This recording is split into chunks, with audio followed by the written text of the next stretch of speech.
Hi friends, ಎಲ್ಲರಿಗೂ ನಮಸ್ಕಾರ. ಬನ್ನಿ ಫ್ರೆಂಡ್ಸ್, ಹೊಸದೇವ ಕುಟುಂಬ ಸೀರಿಯಲಿನ ಇವತ್ತಿನ ಸಂಚಿಕೆಯಲ್ಲಿ ಏನಾಗ್ತಿದೆ ಅಂತ ನೋಡ್ಕೊಬರೋಣ. ಅದಕ್ಕೂ ಮುಂಚೆ ಯಾರೆಲ್ಲ ನನ್ನ ವಿಡಿಯೋ ನೋಡ್ತಾ ಇದ್ದೀರಾ ಫ್ರೆಂಡ್ಸ್, ಅವರೆಲ್ಲ ಪ್ಲೀಸ್ ಪುಟ್ಟದೊಂದು ಲೈಕ್ ಮಾಡಿ, ಹಾಗೆ ಫಾಲೋ ಮಾಡೋದನ್ನ ಮರಿಬೇಡಿ. ಬನ್ನಿ ಸ್ಟಾರ್ಟ್ ಮಾಡೋಣ. ಮೊದಲಿಗೆ ಫ್ರೆಂಡ್ಸ್, ಅಜ್ಜಿ ಹತ್ರ ಬಂದು ಅಜಯ್ ಹೇಳ್ತಾ ಇರ್ತಾನೆ, ನೀವು ಮಾಡಿದ್ದು ಸರಿಯಲ್ಲ, ಬಾಬಿಗೆ ನೀವು ಆಸ್ತಿ ಎಲ್ಲ ಬರ್ಕೊಟ್ಟಿದ್ದು ತಪ್ಪು ಅಂತ ಅನ್ಬೇಕಾದ್ರೆ ಯಾಕೆ ನಾನು ಸರಿಯಾದ ಡಿಸಿಷನ್ ತೊಗೊಂಡಿದ್ದೀನಿ ಅಂತ ಅಂದಾಗ, ಕಷ್ಟಪಟ್ಟು ಆಸ್ತಿನ ಸಂಪಾದನೆ ಮಾಡಿದ್ದು ವಂಶಿಬ್ರು ಅವ್ರಿಗೆ ಎಷ್ಟು ಬೇಜಾರಾಗುತ್ತೆ, ಇದ್ದಕ್ಕಿದ್ದಂಗೆ ನೀವು ಸ್ವಾತಿ ಹೆಸರಿಗೆ ಬರೆದ್ರೆ ಬೇಜಾರಾಗಲ್ವಾ ಅಂತ ಅಂದಾಗ,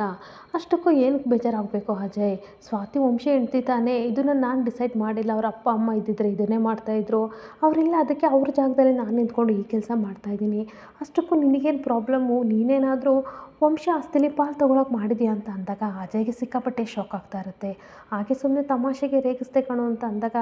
ನನಗೇನು ಮಾಡೋಕ್ಕೆ ವಂಶಿಬ್ರು ಆಸ್ತಿ ಅಂತ ಅಂದಾಗ, ಹೌದು ಕಣೋ, ನಿನ್ನ ಹತ್ರನೇ ಸಿಕ್ಕಾಪಟ್ಟೆ ಇದೆ, ವಂಶ ಆಸ್ತಿ ತೊಗೊಂಡು ಏನು ಮಾಡ್ತೀಯ ಬಿಡು ಅಂತ ಅಜ್ಜಿ ನಗಾಡ್ತಾ ಇದ್ದರೆ ಅಜಯ್ಗೆ ಸಿಕ್ಕಾಪಟ್ಟೆ ಕೋಪ ಬರ್ತಾ ಇರುತ್ತೆ. ಇನ್ನೊಂದು ಕಡೆ ಅಜ್ಜಿ ಸಿಕ್ಕಾಪಟ್ಟೆ ಬೇಜಾರು ಮಾಡಿಕೊಂಡು ಸ್ವಲ್ಪ ದೂರ ಹೋಗಿ ಅಜ್ಜಿನ ನೋಡಿಕೊಂಡು ಗುರಾಯಿಸ್ಕೊಂಡು ಹೇಳ್ತಾ ಇರ್ತಾನೆ, ಅಜ್ಜಿ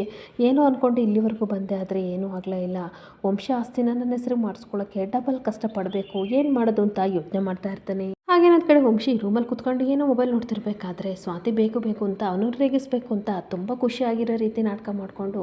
ಸಂತೋಷ ಆಹಾ ಹಾಗೆ ಸಂಗೀತ ಆಹಾ ಅಂತ ಸಾಂಗ್ ಹೊಡ್ಕೊಂಡು ಬರ್ತಿರ್ಬೇಕಾದ್ರೆ, ಏನು ಈ ಖುಷಿ, ಇದಕ್ಕೆ ಕಾರಣ ಏನು ಅಂತೂ ಕೇಳ್ಬೋದಾ ಅಂತ ಅಂದಾಗ, ಅಫ್ಕೋರ್ಸ್ ಖಂಡಿತ ಕೇಳ್ಬೋದು. ಬೇಡ ಬೇಡ ಅಂತಂದರೂ ಸಹ ಆಸ್ತಿ ನನ್ನನ್ನು ಹುಡ್ಕೊಂಡು ಬರ್ತಿದೆಯಲ್ಲ, ಅದಕ್ಕೆ ಡಬಲ್ ಖುಷಿ ಆಗ್ತಿದೆ, ನನ್ನ ಮುಖದಲ್ಲಿ ನಗು ನೋಡಿ ಅಂತ ಅಂದಾಗ, ನನಗೆ ತುಂಬ ಚೆನ್ನಾಗಿ ಗೊತ್ತು ಕಣೆ, ನೀನು ನಿಂತವಳು ಅಂತ ನನಗೆ ಚೆನ್ನಾಗಿ ಗೊತ್ತು, ಆದರೆ ಏನು ಮಾಡೋದು, ನಮ್ಮ ಅಜ್ಜಿ ತಲೆಯಲ್ಲಿ ಬುದ್ಧಿ ಇಲ್ಲ, ಎಕ್ಸ್ಟ್ರಾ ನಿನ್ನ ಮೇಲೆ ಪ್ರೀತಿ, ಅದಕ್ಕೋಸ್ಕರ ಆಸ್ತಿ ಎಲ್ಲ ನಿನಗೆ ಬರೆದಿದ್ದಾರೆ. ಸದ್ಯ ನನ್ನ ಪುಣ್ಯ ಪೂರ್ತಿ ಆಸ್ತಿ ನಿನ್ನ ಹೆಸ್ರಿಗೆ ಬರೆದಿಲ್ಲ ಅಂತ ಅಂದಾಗ,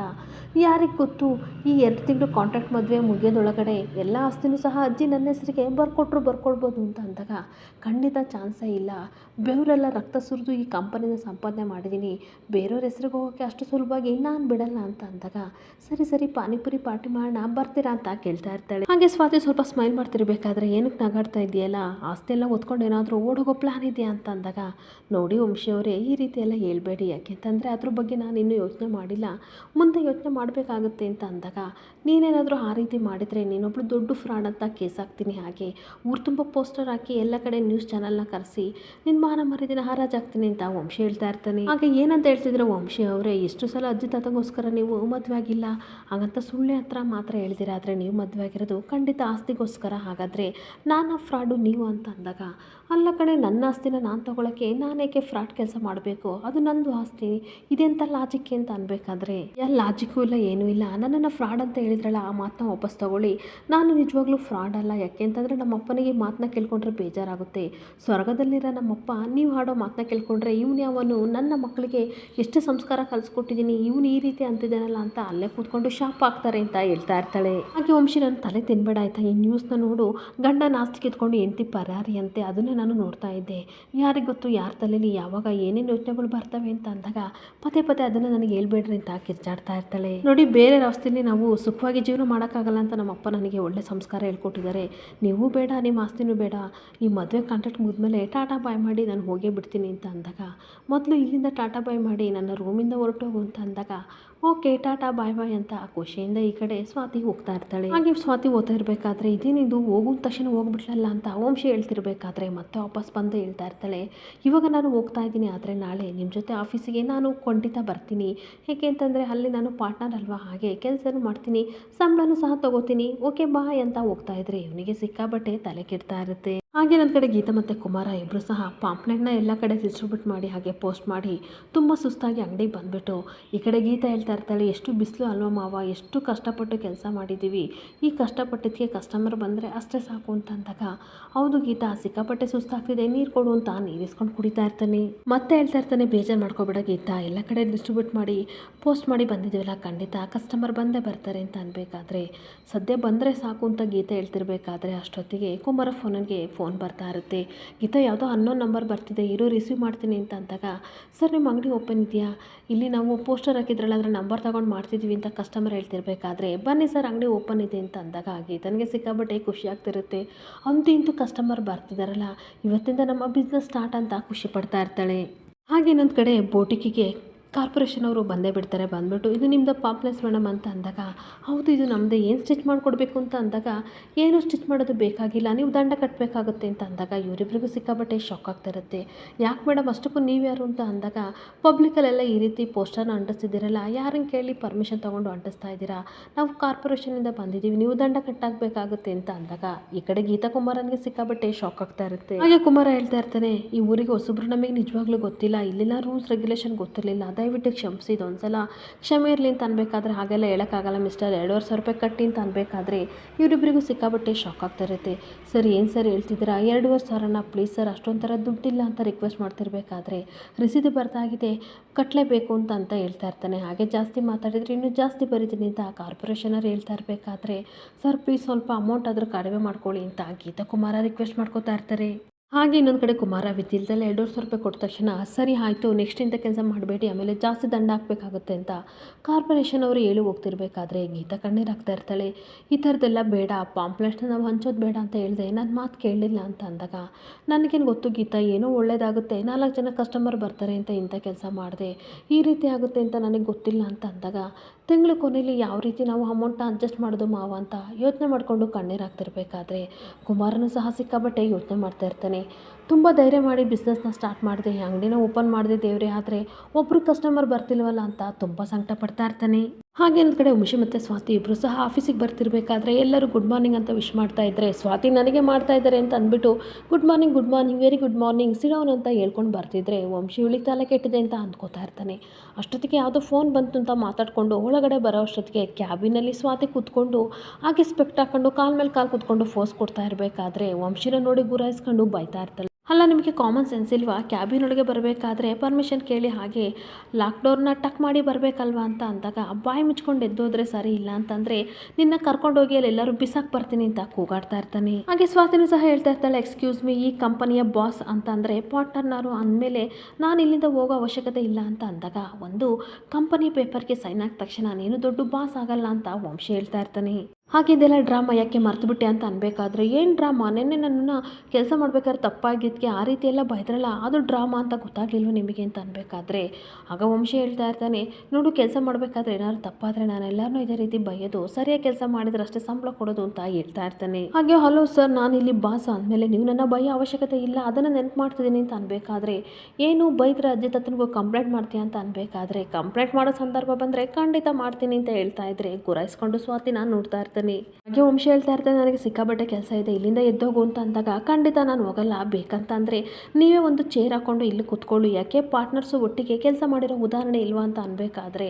ಎದ್ದೋಗ್ತಿ ಇಲ್ವೋ ಅಂತ ಒಂದು ವಾಸ್ ತಗೊಂಡು ಗುರಾಯಿಸ್ತಿರ್ಬೇಕಾದ್ರೆ ಇವಳಿ ಸ್ವಲ್ಪ ಭಯ ಆಗ್ತಾ ಇರುತ್ತೆ. ಹಾಗೆ ಸ್ವಲ್ಪ ಹಂಗೆ ಸ್ಮೈಲ್ ಮಾಡ್ಕೊಂಡು, ಬನ್ನಿ ಪಾರ್ಟ್ನರ್ ಬೇಜಾರು ಮಾಡ್ಕೋಬೇಡಿ, ಆಮೇಲೆ ಯಾಕೆ ಬೇಕು ತಾತನಿಗೆ ಹೋಗ್ಬಿಟ್ಟು ಸ್ವಾತಿ ಹಾಗೆ ಮಾಡಿದ್ಲು ಹೀಗೆ ಮಾಡಿದ್ಲು ಅಂತ ಹೇಳಿದ್ರೆ ಕಷ್ಟ ಆಗುತ್ತೆ, ಬನ್ನಿ ಕೂತ್ಕೊಳ್ಳಿ ಅಂತ ವಂಶಿ ಸೀಟ್ನ ಬಿಟ್ಕೊಟ್ಬಿಟ್ಟು, ಹಾಗೆ ನಿಮ್ಮದೇ ಸ್ಪೆಕ್ಟು ಕಾರಲ್ಲಿ ಬರಬೇಕಾದ್ರೆ ಹಾಗೆ ನೋಡೋಣ ಅಂತ ಎತ್ಕೊಂಡಿದ್ದೆ ತೊಗೊಳ್ಳಿ ಅಂತ ಅಂದಾಗ, ಸರಿ ಇಲ್ಲಿಂದ ಹೊರಟೋಗು ಅಂತ ಬೈತಾ ಇರ್ತಾನೆ. ಸರಿ ಓಕೆ ಪಾರ್ಟ್ನರ್ ಬರ್ತೀನಿ ಅಂತ ಹೋದೋಳು ಮತ್ತೆ ವಾಪಸ್ ಬಂದ್ಬಿಟ್ಟು, ನಿಮ್ಮೇಲೊಂದು ಕಣ್ಣಿಟ್ಟಿರ್ತೀನಿ, ಹುಷಾರಾಗಿ ಕೆಲಸ ಮಾಡಬೇಕು ಅಂತ ಅನ್ಬೇಕಾದ್ರೆ ಇಲ್ಲಿಂದ ಹೋಗ್ತೇ ಇಲ್ವೋ ಅಂತ ಇರೋ ಬರೋದ್ರೆಲ್ಲ ಸಿಕ್ಕಿದ್ರಲ್ಲೆಲ್ಲ ಪೆನ್ನು ಹಾಗೆ ಪೆನ್ಸಿಲ್ ಎಲ್ಲ ತೊಗೊಂಡು ಹೊಡಿತಾ ಇರಬೇಕಾದ್ರೆ, ಕೂಲ್ ಪಾರ್ಟ್ನರ್ ಕೂಲಾಗಿ ಕೆಲಸ ಮಾಡಿ ಬರ್ತೀನಿ ಬಾಯ್ ಅಂತ ಹೋಗ್ತಿರ್ಬೇಕಾದ್ರೆ ಸಿಕ್ಕಾಬಟ್ಟೆ ಇರಿಟೇಟ್ ಮಾಡ್ತಾಳೆ. ಮನೇಲಿ ಸಾಲದು ಅಂತ ಆಫೀಸಿಗೆ ಬಂದು ಇರಿಟೇಟ್ ಮಾಡ್ತಾಳೆ. ಇವಳನ್ನೆಲ್ಲರೂ ಕಾಡಿಗೆ ಕರ್ಕೊಂಡು ಹೋಗಿ ಬಿಡಬೇಕು ಅಂತ ವಂಶಿ ಬೈಕೋತಾ ಇರ್ತಾನೆ. ಇನ್ನೊಂದು ಕಡೆ ರಾಗಿನ ನೋಡೋಕ್ಕೆ ರಂಜನ್ ಊರಿಂದ ಬಂದಿರಬೇಕಾದ್ರೆ ಅವಳಿಗಂತೂ ಸಿಕ್ಕಾಪಟ್ಟೆ ಖುಷಿಯಾಗಿ, ರಂಜನ್ ಹೇಗಿದೆಯಾ, ಜರ್ನಿ ಹೇಗಿತ್ತು, ಅಪ್ಪ ಅಮ್ಮ ಹೇಗಿದ್ದಾರೆ ಅಂತ ಅಂದಾಗ ಎಲ್ಲರೂ ಸೂಪರ್ ಆಗಿದ್ದಾರೆ, ಆದರೆ ಎಲ್ಲರಿಗೂ ನಿಂದೆ ಯೋಚನೆ ಅಕ್ಕ ಅಂತ ಅಂದಾಗ, ಸರಿ ಆಯಿತು ಒಳಗಡೆ ಕೂತು ಮಾತಾಡೋಣ ಬಾ, ನಾನು ಚೆನ್ನಾಗಿದ್ದೀನಿ ಅಂತ ಅಂದಾಗ, ಅಕ್ಕ ಒಂದು ನಿಮಿಷ ನಿನ್ನ ಹತ್ರ ಏನೋ ಕೇಳಲ್ಲ, ಅಲ್ಲ ಕಣಕ್ಕ ಎಲ್ಲರನ್ನೂ ಬಿಟ್ಟು ಹೋಗಿ ಇಲ್ಲಿ ಬಂದು ನೀನು ಇದೆಯಲ್ಲ ಆ ನಿತಿನ್ಗೋಸ್ಕರ ಅಲ್ವಾ ಅಂತ ರಂಜನ್ ಕೇಳ್ತಾ ಇರ್ತಾನೆ. ಹಾಗೆ ಮತ್ತೆ ಹೇಳ್ತಾ ಇರ್ತಾನೆ, ಅಲ್ಲ ಕಣಕ್ಕ ನಿತಿನ್ಗೋಸ್ಕರ ನೀನು ಇಷ್ಟೆಲ್ಲ ಕಷ್ಟಪಡ್ತಾ ಇದೆಯಲ್ಲ, ಅವ್ನು ನೋಡಿದರೆ ಆ ಸ್ವಾತಿನೇ ಬಗ್ದ ಪ್ರೇಮಿ ಥರ ಇನ್ನೂ ಅವಳಿಂದ ಸುತ್ತಾಡ್ತಾ ಇದ್ದಾನೆ, ನಿನಗೆ ಯಾಕೆ ಅಷ್ಟು ಇಂಟ್ರೆಸ್ಟು, ಬೇರೆ ಯಾವ ಹುಡುಗರು ಸಹ ನಿನಗೆ ಸಿಗಲಿಲ್ವಾ ಅಂತ ಬೈತಿರ್ಬೇಕಾದ್ರೆ, ಇದೆಲ್ಲ ನಿನಗೆ ಅರ್ಥ ಆಗಲ್ಲ, ಬಾರ ಹೋಗೋಣ ಅಂತ ಕೈ ಹಿಡ್ಕೊಂಡು ಕರ್ಕೊಂಡು ಹೋಗ್ತಾ ಇರ್ತಾಳೆ. ಈ ಸುಮ್ಮನೆ ಇರಕ್ಕ, ನನಗೇನು ಅರ್ಥ ಆಗಲ್ಲ, ನನಗೆಲ್ಲ ಅರ್ಥ ಆಗುತ್ತೆ, ನೀನು ಒಂದೇನು ಮಾತು ಹೂ ಅಂತ ಅನ್ನು, ಕೋಟೆ ವಿಷಯನ ತಂದು ಪ್ಯಾಲೇಸಲ್ಲಿ ನಿನ್ನ ಮದುವೆ ಮಾಡಿ ರಾಣಿ ಥರ ಇಡ್ತೀವಿ, ಅದರಲ್ಲಿ ಹೋಗಿ ಇಂಥವ್ನು ಏನಕ್ಕ ನಿತಿನ್ ಬೇಕು ಅಂತ ಕೂತಿದೆಯಲ್ಲ, ಅಂಥದ್ರಲ್ಲಿ ಇವ್ನು ಏನು ಸ್ಪೆಷಾಲಿಟಿ, ಅಂಥ ಸ್ಪೆಷಲ್ ನಿತಿನಲ್ಲಿ ಏನು ಕಂಡೆ ಅಂತ ರಂಜನ್ ಕೇಳ್ತಾ ಇರ್ತಾನೆ. ಸ್ಪೆಷಲ್ ಬೇರೆ ಯಾರೂ ಅಲ್ಲ, ಅವನಲ್ಲ ಸ್ಪೆಷಲ್ಲು, ನನಗೆ ಸ್ಪೆಷಲ್ಲು, ಆ ಸ್ವಾತಿಗೋಸ್ಕರ ನನ್ನನ್ನು ರಿಜೆಕ್ಟ್ ಮಾಡಿ ಹೋಗಿದ್ದಲ್ಲ, ಅಂಥದ್ರಲ್ಲೇ ಸ್ವಾತಿನಲ್ಲಿ ಏನು ಕಂಡ, ಕ್ಲಾಸ್ ಇದೆಯಾ, ಬ್ಯೂಟಿ ಇದೆಯಾ, ಆಸ್ತಿ ಇದೆಯಾ, ಏನಿದೆ ಅವಳ ಹತ್ರ, ಅಂಥದ್ರಲ್ಲಿ ಅವಳನ್ನಗೋಸ್ಕರ ನನ್ನನ್ನು ರಿಜೆಕ್ಟ್ ಮಾಡಿದ್ನಲ್ಲ, ಅದಕ್ಕೋಸ್ಕರ ಸೇಡಿಗೋಸ್ಕರ ಈ ರೀತಿ ಮಾಡ್ತಾ ಇದ್ದೀನಿ ಅಂತ ಹೇಳ್ತಾ ಇರ್ತಾಳೆ. ಹಾಗೆ ನಿತಿನ್ ಕೋಪ ಮಾಡ್ಕೊಂಡು, ಅಲ್ಲ ಅಕ್ಕ, ಸ್ವಾತಿ ವಂಶಿನ ಮದುವೆಯಾಗಿ ಮನೆ ಸೇರ್ಕೊಂಡಾಯ್ತು, ಹಾಗೆ ನಿನ್ನ ಮೇಲೆ ಫೀಲಿಂಗ್ಸ್ ಇಲ್ಲ ಅಂತ ಅಷ್ಟು ಕ್ಲಿಯರಾಗಿ ನಿತಿನ್ ಹೇಳಿದ್ಮೇಲೆ ಏನು ಕಟ ಮಾಡಿಕೊಂಡು ಈ ರೀತಿ ಎಲ್ಲರಿಗೂ ಕಷ್ಟ ಕೊಡ್ತಿದ್ಯಾ, ನಮಗೆಲ್ಲ ಎಷ್ಟು ತೊಂದರೆ ಆಗ್ತಿದೆ ಗೊತ್ತಾ ಅಂತ ಹೇಳ್ತಾ ಇರ್ತಾನೆ. ಹಾಗಿದ್ರೆ ನನಗೆ ತುಂಬ ಚೆನ್ನಾಗಿ ಗೊತ್ತು, ಆದರೆ ನಿತಿನ ನಾನು ಮದುವೆ ಆಗಲಿಲ್ಲ ಅಂತಂದರೆ ಸ್ವಾತಿ ನಿತಿನ್ ಮುಂದೆ ನಾನು ಸೋಲ್ಬೇಕಾಗುತ್ತೆ, ಅದು ನನಗೆ ಇಷ್ಟ ಇಲ್ಲ ಅಂತ ಅಂದಾಗ, ನೋಡಕ್ಕ ನಿನ್ನ ಲೆಕ್ಕಾಚಾರ ಯಾವ ರೀತಿ ಇದೆಯೋ ನನಗಂತೂ ಒಂದು ಅರ್ಥ ಆಗ್ತಿಲ್ಲ, ಆದರೆ ನಮಗೆಲ್ಲ ಸಿಕ್ಕಾಬಟ್ಟೆ ಬೇಜಾರಾಗ್ತಿದೆ. ಒಂದೇ ಒಂದು ಸಲ ಹ್ಞೂ ಅಂತ ಹೇಳು, ನಿನಗೆ ರಾಜ್ಕುಮಾರ್ ಥರ ಗಂಡನ ನಾನು ತಂದು ಕೊಟ್ಟು ಮದುವೆ ಮಾಡ್ತೀನಿ ಪ್ಲೀಸ್ ಅಂತ ಅಂದಾಗ, ನೋ ಅಂದರೆ ನೋ, ನೀನು ಮತ್ತೆ ಅಪ್ಪ ನನಗೆ ಈ ವಿಷಯದಲ್ಲಿ ಫೋರ್ಸ್ ಮಾಡಬೇಡಿ ಅಂತ ಅಂದಾಗ, ಸರಿಯಾಗ ಕೋಪ ಮಾಡ್ಕೋಬೇಡ, ನೀನು ಹಠ ಮಾಡಿದ್ದನ್ನು ಬಿಡೋಣ ಅಂತ ನನಗೆ ತುಂಬ ಚೆನ್ನಾಗಿ ಗೊತ್ತು, ನೀನು ಬೇಕಾಗಿದ್ದ ನಾನು ಪಡ್ಕೊಂಡೇ ಪಡ್ಕೋತೀಯ ಅಂತಲೂ ಗೊತ್ತು. ಓಕೆ, ನೀನು ಇಷ್ಟದಂತೆ ಆಗಲಿ, ಆದರೆ ವಂಶಿ ಮತ್ತು ನಿತಿನಿಂದ ಸ್ವಲ್ಪ ದೂರ ಇರು, ನಮ್ಮಿಬ್ಬರ ಮೇಲೆ ಕೋಪ ಇದೆ ಅಂತ ಅಂದಾಗ, ಸರಿ ನೀನು ತಲೆ ಕೆಡಿಸ್ಕೋಬೇಡ, ಐ ವಿಲ್ ಮ್ಯಾನೇಜ್ ಆಯಿತಾ, ಇವಾಗ ಒಳಗಡೆನೇ ಹೋಗೋಣ ಬಾ ಅಂತ ಕರ್ಕೊಂಡು ಹೋಗ್ತಾ ಇರ್ತಾಳೆ. ಹಾಗೆ ನನ್ನ ಕಡೆ ಆಫೀಸಲ್ಲಿ ಸ್ವಾತಿ ಸಿಕ್ಕಾಬಟ್ಟೆ ಖುಷಿಯಿಂದ ಎಲ್ಲ ವರ್ಕರ್ಸ್ ಜೊತೆ ನಗಾಡ್ಕೊಂಡು ಕೆಲಸ ಮಾಡ್ತಾ ಇರಬೇಕಾದ್ರೆ ಅಷ್ಟೊತ್ತಿಗೆ ವಂಶಿ ನೋಡಿ ಸಿಕ್ಕಾಬಟ್ಟೆ ಕೋಪ ಮಾಡ್ಕೋತಾ ಇರ್ತಾನೆ. ಅಲ್ಲ ಏನು ಗೊತ್ತಾಗಲ್ವಾ ಇವಳಿಗೆ, ಇದನ್ನೇನು ಸಂತೆ ಮಾರ್ಕೆಟ್ ಅಂತ ಅಂದ್ಕೊಂಡಿದ್ದಾಳೋ ಅಥವಾ ಕಂಪನಿ ಅಂತ ಅಂದ್ಕೊಂಡಿದ್ದಾಳು ಅಂತ ಅಂದ್ಬಿಟ್ಟು ತನ್ನ ಸೆಕ್ರೆಟರಿಗೆ ಕಾಲ್ ಮಾಡಿ ಸ್ವಾತಿನ ಕರೀರಿ ಅಂತ ಅಂದಾಗ, ಸ್ವಾತಿ ಬರ್ತಾಳೆ. ಬಂದ್ಬಿಟ್ಟು ಹೇಳಿ ಬಸ್ ಅಂತ ಅಂದಾಗ, ನಿನಗೆ ಕಾಮನ್ ಸೆನ್ಸ್ ಇಲ್ವಾ, ಈ ರೀತಿ ಕೂಗಾಡ್ತಿದೆಯಲ್ಲ, ಏನಕ್ಕೆ ಇಷ್ಟು ನಗಾಡ್ತಿದೆಯಾ, ಅವರು ಸೀರಿಯಸ್ಸಾಗಿ ಕೆಲಸ ಮಾಡ್ತಿದ್ದಾರೆ, ನೀನೇನು ಮಾಡ್ತಿದ್ದೀಯಾ ಅಂತ ಅನ್ಬೇಕಾದ್ರೆ, ನನಗೆ ಮಾಡೋಕ್ಕೆ ಕೆಲಸ ಇಲ್ಲ, ಅದಕ್ಕೆ ನಾನು ಅವ್ರ ಜೊತೆ ಮಾತಾಡ್ತಿದ್ದೆ, ಅದರಲ್ಲೇನು ತಪ್ಪಿದೆ, ನೋಡಿ ಬಾಸ್ ನನಗೊಂದು ಕೆಲಸ ಕೊಡಿ ನಾನು ಮಾಡ್ತೀನಿ ಅಂತ ಅನ್ಬೇಕಾದ್ರೆ, ನೋಡಿದೆ ಒಂದು ಫೈಲ್ನ ನಿನಗೆ ಹ್ಯಾಂಡಲ್ ಮಾಡೋಕ್ಕಾಗಲಿಲ್ಲ, ನೆನ್ನೆ ನಾನು ನೋಡಿದ್ನಲ್ಲ ಅಂತ ಅಂದಾಗ,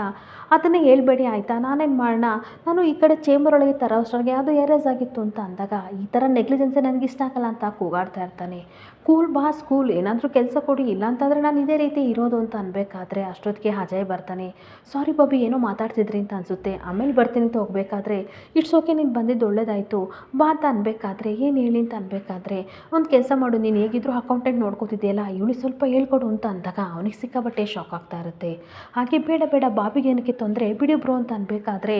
ಏನಿಲ್ಲ ನೀನು ಕಂಪನಿ ಬಿಟ್ಟೋದ್ಮೇಲೆ ಅವಳಿಗೂ ಸ್ವಲ್ಪ ಹೆಲ್ಪ್ ಆಗುತ್ತೆ, ಸೊ ಹೇಳ್ಕೊಡಿ ಅಂತ ಅಂದಾಗ, ನೋಡಿ ಅಜಯ್ ಬ್ರೋ ನನ್ನಿಂದ ನಿಮಗೆ ತೊಂದರೆ ಆಗಲ್ಲ, ನೀವೇ ಹೇಳ್ಕೊಡ್ತೀರೋ ಅದೇ ರೀತಿ ನಾನು ಕಲ್ತ್ಕೋತೀನಿ ಅಂತ ಅನ್ಬೇಕಾದ್ರೆ, ಸರಿ ಬಾಬಿ ಅಂತ ಅನ್ಬೇಕಾದ್ರೆ, ನೋಡು ಅಜಯ್ ಬಾಬಿ ಗಿಬಿ ಅಂತೆಲ್ಲ ಕರಿಬೇಡ, ಅದನ್ನೆಲ್ಲ ಮನೇಲಿ ಇಟ್ಕೋ, ಇಲ್ಲಿ ಏನಿದ್ರು ಸ್ವಾತಿ ಅಂತ ಕರಿ ಅಂತ ಅಂದಾಗ ನಗಾಡ್ಕೊಂಡು ಬಾಯ್ ಬಾಸ್ ಅಂತ ಹೇಳಿ ಹೊರಟೋಗ್ತಾ ಇರ್ತಾಳೆ. ಇನ್ನೊಂದು ಕಡೆ ನಿತಿನ್ ಶರತ್ ಮೇಲೆ ಇರಬೇಕಾದ್ರೆ ಬಾತ್ರೂಮ್ಗೆ ಹೋಗ್ಬಿಟ್ಟು ಶರತ್ ಬಂದ್ಯಾ ಅಂತ ಬರಬೇಕಾದ್ರೆ ಅಷ್ಟೊತ್ತಿಗೆ ಈ ರಾಗಿಣಿ ಬಂದುಬಿಟ್ಟು ಅವನು ಮತ್ತು ನಿತಿನ್ ಫೋಟೋ ಎಲ್ಲ ಕಡೆ ಪಬ್ಲಿಷ್ ಮಾಡಿರ್ತಾಳೆ. ಹಾಗೆ ಗೋಡೆ ತುಂಬ ಬೀರ್ ತುಂಬ ಪ್ರತಿಯೊಂದು ಸಹ ಕಿಸ್ ಮಾಡಿರೋ ಹಗ್ ಮಾಡಿರೋ ಫೋಟೋಶೂಟ್ನ ಮಾಡಿಸ್ಕೊಬಿಟ್ಟು ಎಲ್ಲ ಕಡೆ ಅಂಟಿಸಿರ್ಬೇಕಾದ್ರೆ ಅದನ್ನು ನೋಡಿ ನಿತಿನ್ಗೆ ಸಿಕ್ಕಾಬಟ್ಟೆ ಶಾಕ್ ಆಗ್ತಾ ಇರುತ್ತೆ. ಹಾಗೆ ಅಷ್ಟೊತ್ತಿಗೆ ರಾಗಿಣಿ ನಗಾಡ್ತಿರ್ಬೇಕಾದ್ರೆ, ಏನಾಗಿದೆ ನಿನಗೇನಾದರೂ ಹುಚ್ಚ ಅಂತ ಅನ್ಬೇಕಾದ್ರೆ, ಹೌದು ನಿನ್ನೂ ತುಳಿದಿದೆ, ಅದಕ್ಕೆ ಇದಕ್ಕೋಸ್ಕರ ಮಾಡಿದ್ದೀನಿ, ಮದುವೆ ಆಗಿ ಈ ರೀತಿ ಫೋಟೋಶೂಟ್ ಮಾಡಿಸ್ಕೋಬೇಕಂತ ಅಂದ್ಕೊಂಡೆ, ಆದರೆ ನಿನ್ನ ಮದುವೆನೇ ಆಗಲಿಲ್ವಲ್ಲ, ಅದಕ್ಕೆ ಈ ರೀತಿ ನಾನು ಸುಖ ಪಡ್ತಿದ್ದೀನಿ ಅಂತ ಅಂದಾಗ ಬಾಯಿ ಬಂದಾಗೆ ನಿತಿನ್ ಬೈತಾ ಇರ್ತಾನೆ. ನಿನ್ನ ಕಂಡ್ರೆ ನನಗೆ ಇಷ್ಟ ಇಲ್ಲ ಅಂತ ಹೇಳ್ದಿಂತಾನೆ, ಏನಕ್ಕೆ ಪದೇ ಪದೇ ಫೋರ್ಸ್ ಮಾಡ್ತೀಯ ಅಂತ ಅಂದಾಗ, ನೀನು ಪ್ರೀತಿ ಪ್ರೇಮ ಅಂತ ಓದೆ, ಆದರೆ ನಿನಗೇನು ಸಿಕ್ತು, ಏನೂ ಸಿಗಲಿಲ್ಲ, ಅಂದಮೇಲೆ ನಾನು ಆಟಕ್ಕೆ ಬಿದ್ದಿದ್ದೀನಿ, ಖಂಡಿತ ನಿನ್ನ ಮದುವೆ ಆಗ್ತೀನಿ, ಹಾಗೆ ಒಂದು ಇಂಪಾರ್ಟೆಂಟ್ ವಿಷಯ ಅಂದರೆ ಫ್ಯಾಷನ್ ಶೋನಲ್ಲಿ ನಾನು ಪಾರ್ಟಿಸಿಪೇಟ್ ಮಾಡ್ತಿದ್ದೀನಿ, ನೀನು ನನ್ನ ಮದುವೆ ಆಗೋ ಹುಡುಗ, ಖಂಡಿತ ನೀನು ಬಂದೇ ಬರಬೇಕು, ಬರಲ್ಲ ಅಂತಾನೆ ನಾನು ಬಿಡಲ್ಲ ಅಂತ ಹೇಳಿಬಿಟ್ಟು ಬಾಯಿ ಹೇಳಿ ಹೋಗ್ತಾ ಇದ್ದರೆ ಈ ಕಡೆ ನಿತಿನ್ಗೆ ಸಿಕ್ಕಾಬಟ್ಟೆ ಕೋಪ ಬರ್ತಾ ಇರುತ್ತೆ. ಇಲ್ಲಿಗೆ ಸಂಚಿಕೆ ಎಂಡ್ ಆಗ್ತಿದೆ. Thank you for the watching friends.